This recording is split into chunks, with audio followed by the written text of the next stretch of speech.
Hi, this is Aaron with Vanishing Cabinets, and we got a quick video today. I'm going to be turning this wall into this wall, including the slat wall and LEDs, so stay tuned. I was really torn between making my own slat wall and just picking some up online.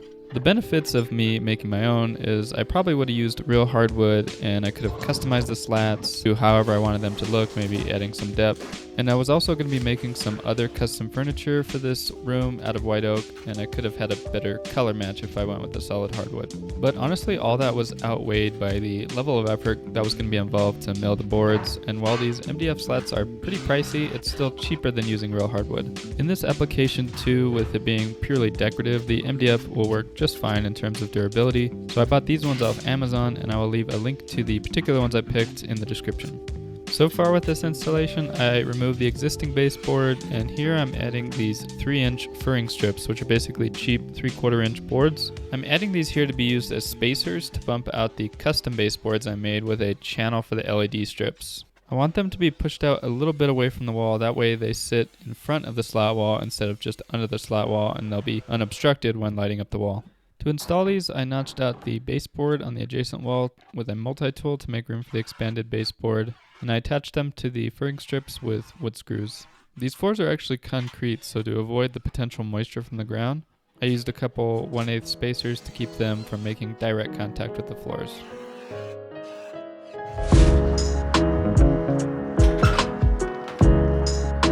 Okay, I'm going a bit out of sequence here, but I did want to show my process of making those custom baseboards. The material here was 2x6 construction grade Douglas fir boards, and the goal was to get the front faces as smooth as possible. The first step was to do a quick pass on the planer, and then I took them over to the table saw to take off the rounded edges, which wasn't totally necessary, but I thought it would give the boards a cleaner look. Next, I filled all the knot holes and dings in the board with wood filler, and then gave all the faces a full sanding with 120 grit.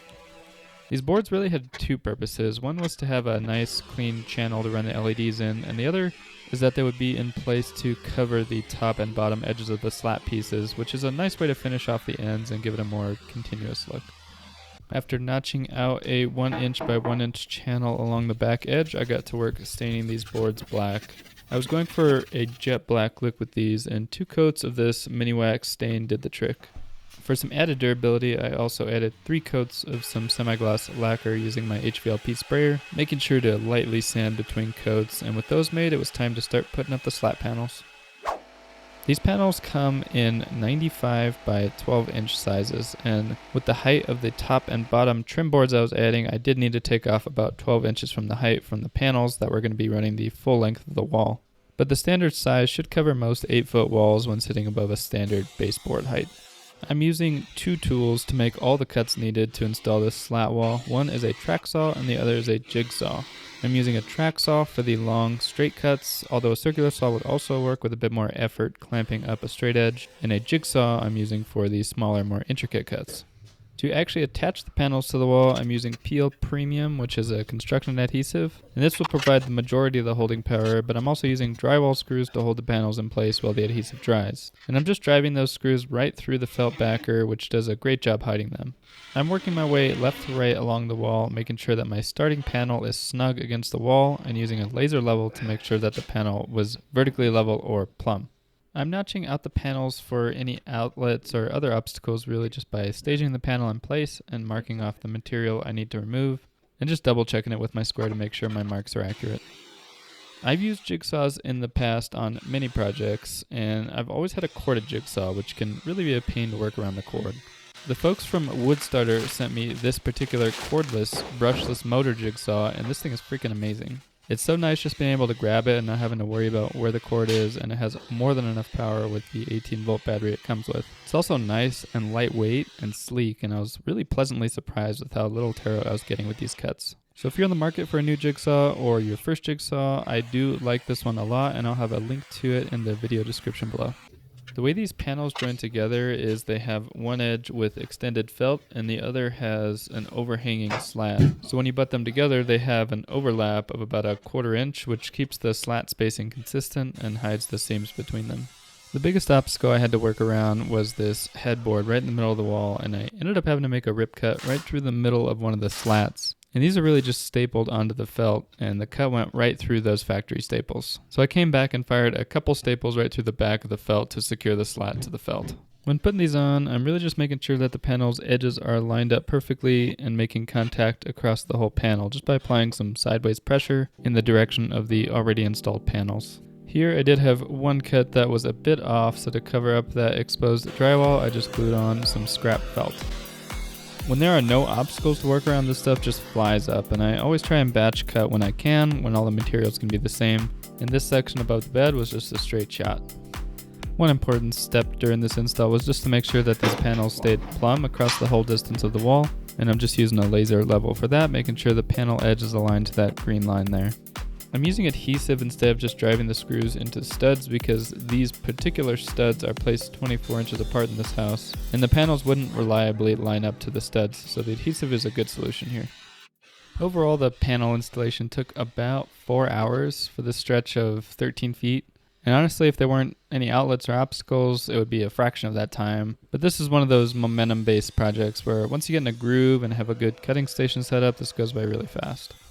The very last panel required a full rip cut across the whole length of the final gap, which would have been slightly easier on a table saw, but the track saw did a good enough job. And I'm getting as tight a fit as I can so I don't see any gaps between the slats and the adjacent wall there. With the slat wall completely mounted, I got to work on the upper trim board.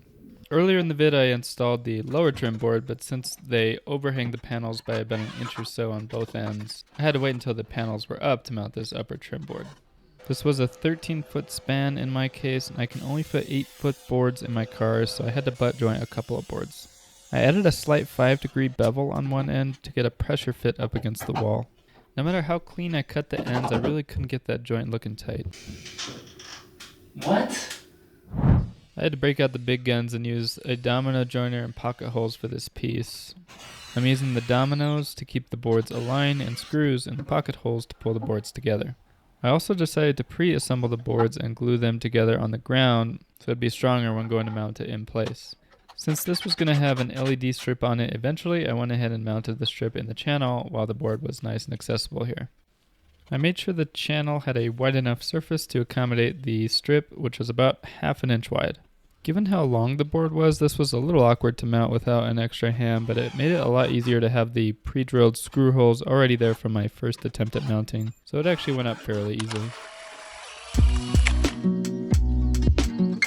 I do think the LED strips on their own would look great, but I knew the wall could look even nicer with a couple of sconces lighting up the more central portion of the slats, so I picked up a couple modern looking sconces and mounted them right on top of the slat panels, and I just hid the power cords by tucking them in one of the gaps between the slats. And the black cords are really hard to see in those gaps. At this point, the wall was really starting to look nice and come together, and the last step was to install all the wiring and LED strips. I hid all the connecting wires between the strips either behind the trim boards right above the furring strips or tucked in between the slat panel and the wall. The panels have a little bit of flex to them, and I used a painter's tool to help tuck in the wiring. I'll be honest, these LED strips were a massive pain in the ass to install, mainly because of all the connections I ended up making. And by that I mean the breaks in the strips where you have to run wire to connect the power between the gaps.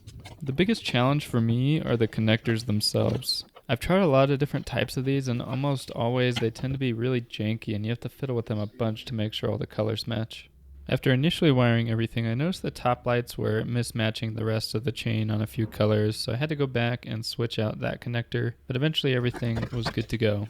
The last step was to tack on the thin piece of black trim for the light section above the headboard, and this wall was all done. Personally, I think this wall came out looking pretty incredible, even better in person. It was crazy how different the room looked just after a couple of days worth of work, and the picture of the sandias there really pulled the whole wall together. Hopefully you got some helpful tips on this one, and I will see you on the next one.